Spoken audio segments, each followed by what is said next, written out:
What's going on? Oh, oops. Um, I'm making your dinner. No. It's just something slobs pops up with some weird stuff. I was just messaged uh regarding basically I think the first two hands of the tournament, the high roll, not the first two hands, but quite close. So this was the first one. We're just gonna go over it. Oh, this was the second one. So we'll go over the next one later. So there's a limper, and if you can see, I don't have stats. Like I don't really need them. I will, if I need them, I'll crank up uh, poker tracker and uh, do that. Hopefully the other hand still stays. So let's quickly, because we changed the table, but quickly, I think didn't change the table, everyone else left. This is what I'd like to think. But anyways, let's go over this hand. So we obviously isolate, right? And up top we have ace 10 offsuit, we're gonna open. It's three-handed. So we get a call from the button and the ISO limp calls. Up top is a much better spot in my opinion. 6-9-3 board. I think this usually we can check, but it's especially so super dry. But given that we have the heart and the club and the diamond, I think it's fine to bet. Also, it's like 9 high, so that makes it, worthy of three. Sorry.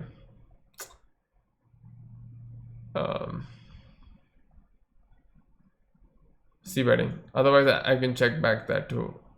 This at like, do we have antes? No.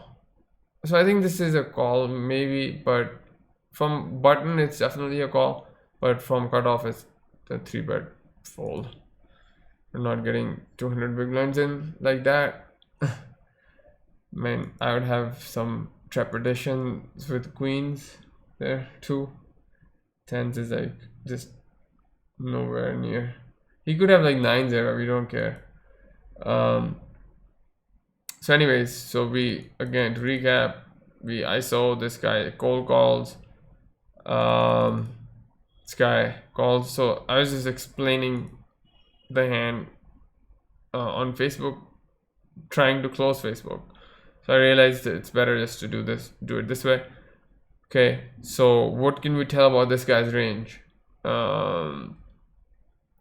He cold call and ISO. I think it's relatively like condensed and somewhat capped, like it probably has like king 10 suits, like suited hands, like it definitely doesn't have aces, doesn't have like the nut range.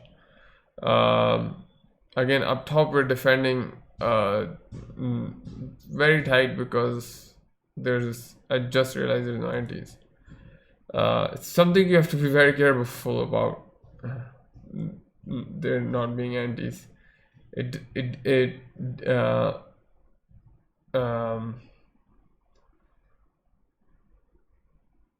unincentivizes you, or it de-incentivizes you. Anyways, it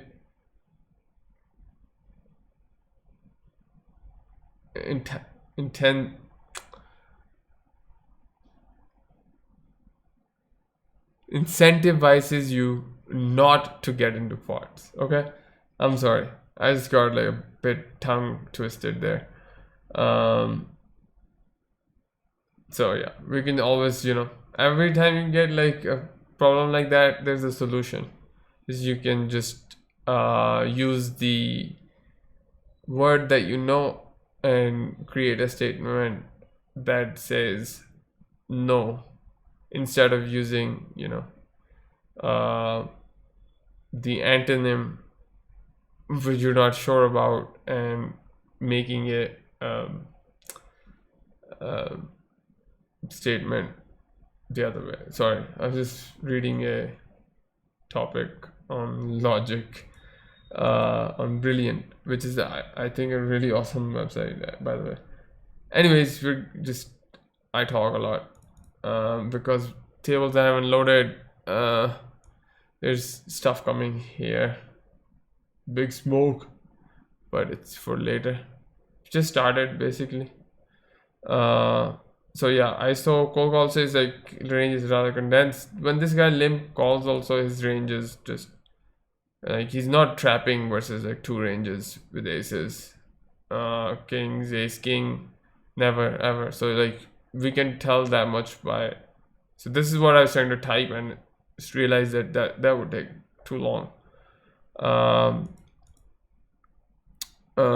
so the flop is rainbow 10 9 5, does interact with their ranges, but still like not too heavily, especially because it's rainbow. We have one of the suits which is good, and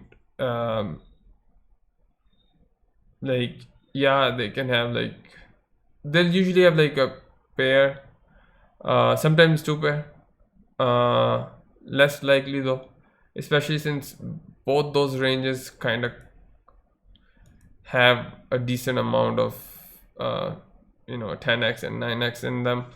And then obviously they have sets, so which is 3 6 9 combos of sets they can have between each other. Up top we have a spot, and I'd rather just go over it really quickly. So this is a board I'm not going to bet on. So we have nothing to worry about really. Even the 9 is not really something that we need to worry about. He bets, or he leads out that 9 a lot. Here we're gonna bet big. We still don't want like something like a jack or a heart to come, right? And also it's somewhat of a value bet. This is just Terry bad card for us. I think I'm given the chance to check back, I'm gonna check back. Sure, like if we bet, he doesn't really call unless he has something, at least like some kind of 10x. If he has a 10x, we probably are good with the queen kicker, because he would raise other ones. But yeah, but you get the idea of the big bet on the turn. It's because any equity that he has, or anything he has, he's not folding to a 4 big blind bet as much as he's to a overpot bet on that board when we checked back the flop. But the check back was for reasons of range parity. Like our ranges are very similar, so on those boards should be checking somewhat, but more so on like lower boards, because sometimes they will like he can like 3 bet us with some combos of like 10 ace 10, like 9 or 10x 9x. But if the board is like deuce 3 5, I'd probably just stay away from betting. And we've got a hand that without antes. Oh, antes just kicked in, and my internet just kicked out, but it came back in. Sorry. Yeah, but even with antes, it's not an open. It's 4-3 suited in hijack. I think sometimes you can open it, whatever. But we basically got max value there. I mean, he could have led out and we would have called. That would have been awesome. Like I would have called because I don't know, depends on his bet sizing. Anyways, so then he leads out. Sorry, he bets when both of us jack, right?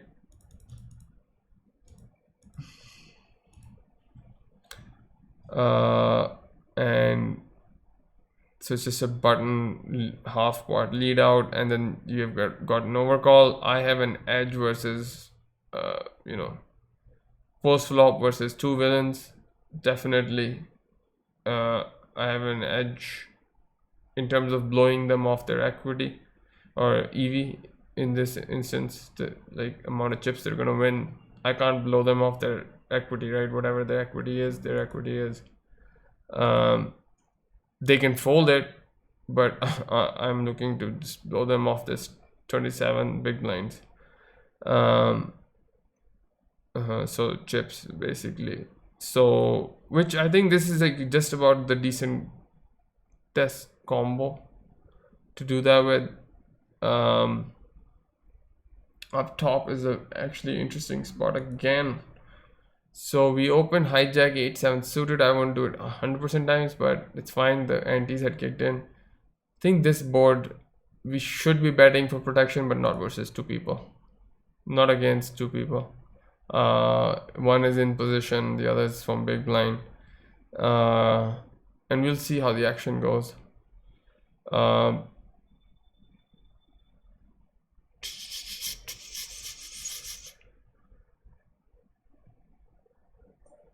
Yeah. This is almost a,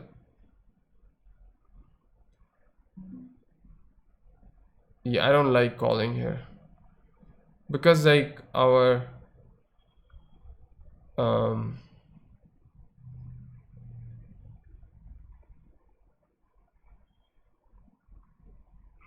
just trying to do some math here regarding like how much they would need to call.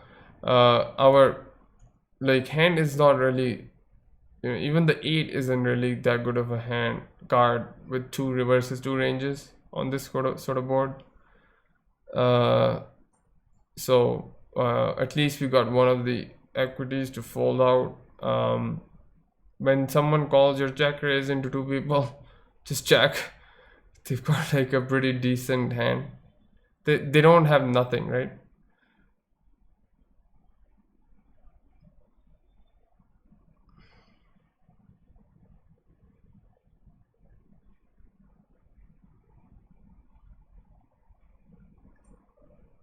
Um,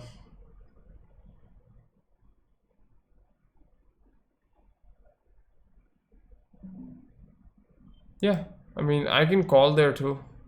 I don't know. This is I'll mark this hand later on. I can no, I won't because it just like blanks the screen out. I can call there too sometimes bluff catch, but whatever. He did, you know, call like it did break out on the river, but the flush came in. He could just have randomly like queen 10 there. We don't need to call that. It's all good. We can call it, I don't know, like if he bet a little bit less than half pot, probably even at half pot, I'm contemplating whether or not to call. But again, it's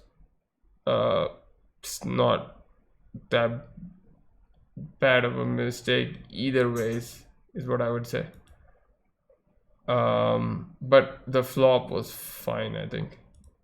So anyways, here we do the same thing.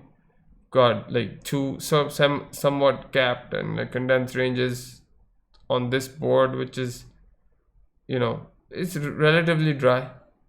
At least for one person it will be, right? So like we can get one of them to fold. They can be a jack on the turn. Even ace on the turn is probably good at this point. They can just have one pair. This bet looks a lot more like, you know, just faltu bet, sort of like, you know, it's not something strong or anything. He folds, the other guy pops it. Now basically 3 bets us. The sizing is the only reason I called. At this stack depth, think like look at the pot.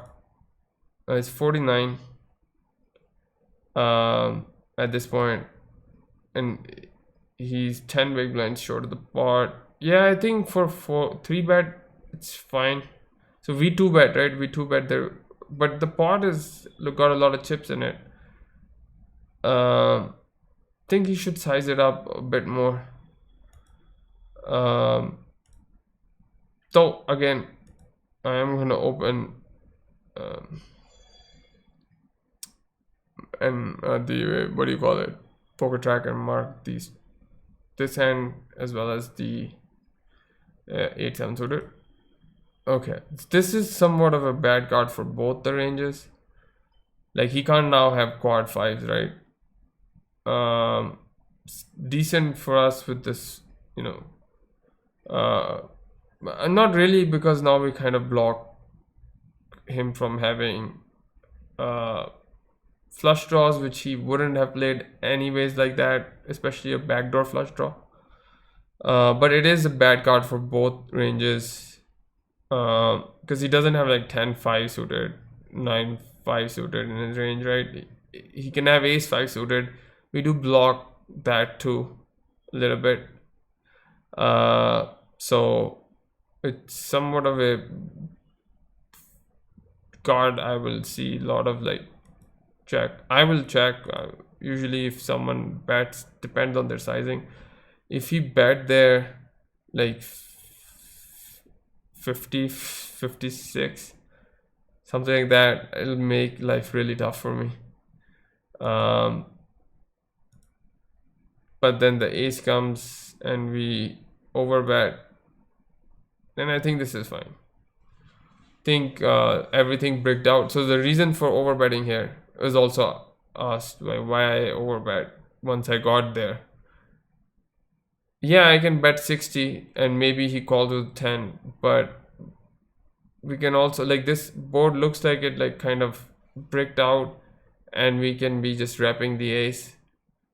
And the thing is, sometimes he will have 10-9 here and call. Although 10-9 would probably again lead on that turn. He might just put us on a 5, you know, so he might get scared of that. But still, like 10-9, if sometimes we'll just think that they have a 2-pair here and not realize that it's been counterfeited, and I think this bet is fine. Although like 670, 60 would be fine. Anything above half, 60% for sure though.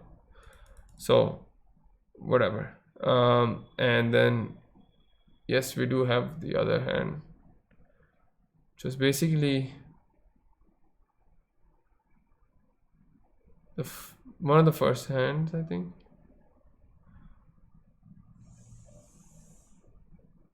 Yeah, it was the second hand of the tournament. Sorry, we have a hand up top. Yeah, we'll see how that goes. For this one, yeah, what happened here? Okay, min raise. I wouldn't min raise that without, you know, antes. And if he had, yeah, we would 3-bet still, even if up top we have an interesting situation. It's versus big blind, so I'm just gonna crank up the bet button and bet. Yeah, we unblock him from the suits, but that's about it. And we could call a 2-bet. If he raises us, we can call there. Given like some stacks, like if we were short stack, we might as well like run it or something like that. I don't know, but that's like at much shorter stacks than 200 and 150. I don't know poker at these stack depths, to be honest. Just kidding. It's easy. Same as a sort of 100 big blinds. So okay.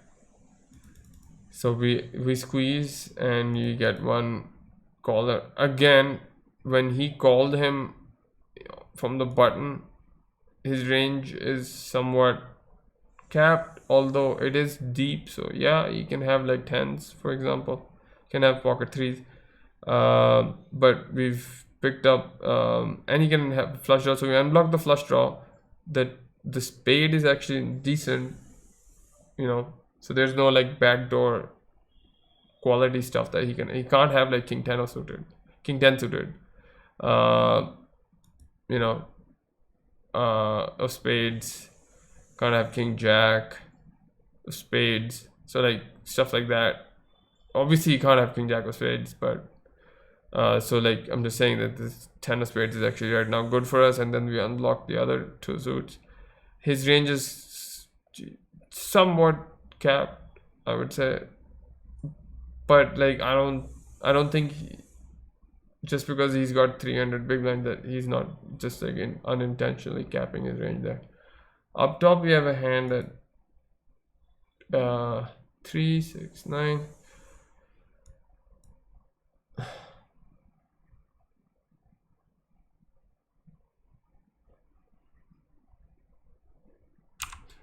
Make it 20.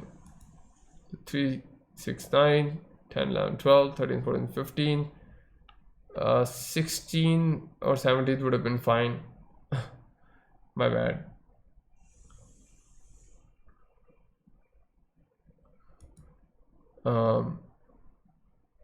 But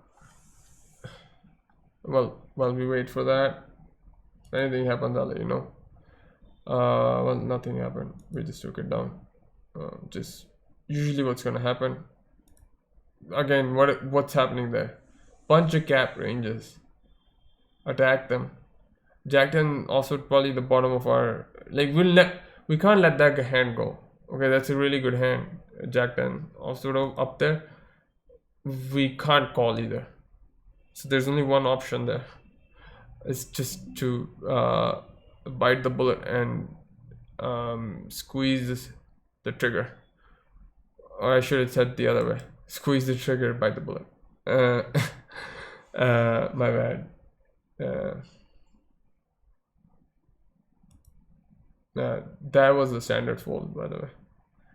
So okay, so we squeezed, and I take a shot at the pot. Maybe I can bet slightly bigger. It's fine though. He raises, we can call this for sure.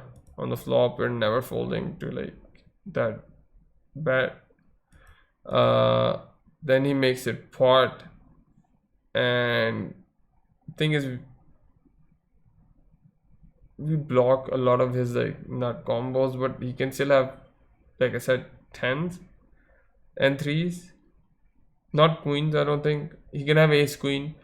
Thing is, we have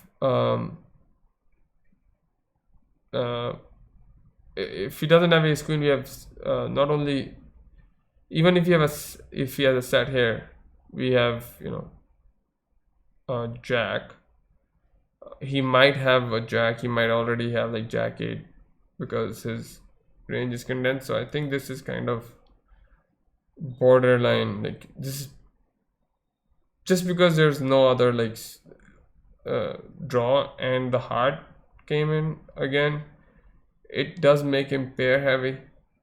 So you know, doesn't kind of takes away more combos of like 8, say like 9 jack of hearts, for example.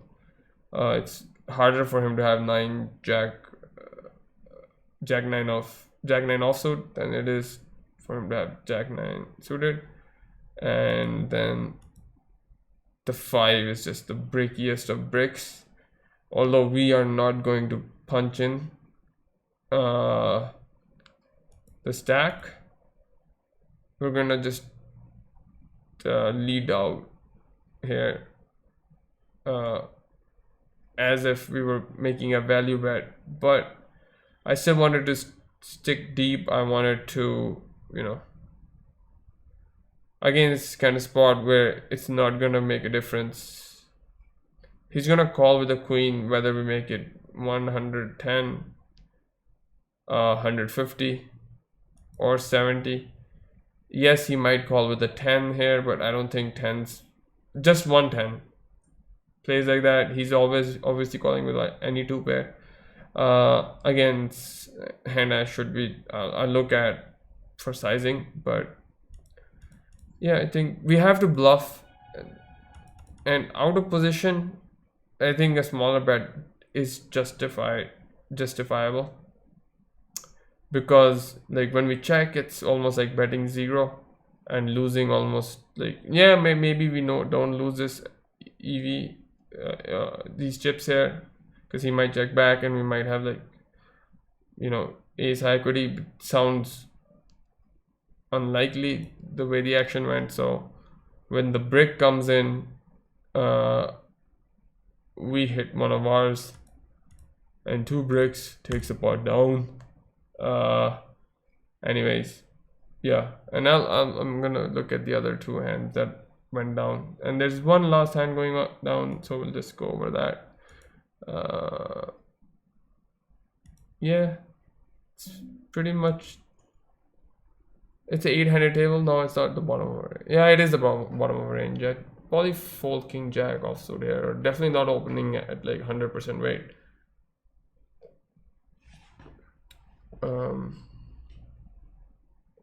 And we've got a few minutes to some other tournament starting.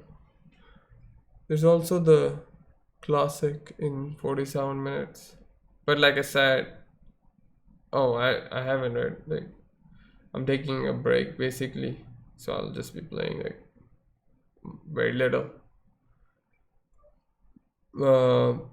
At this stacked up versus squeezes and offsuit combos, we don't really do much. That was a bummer. Okay. So, why isn't it folding? Peace.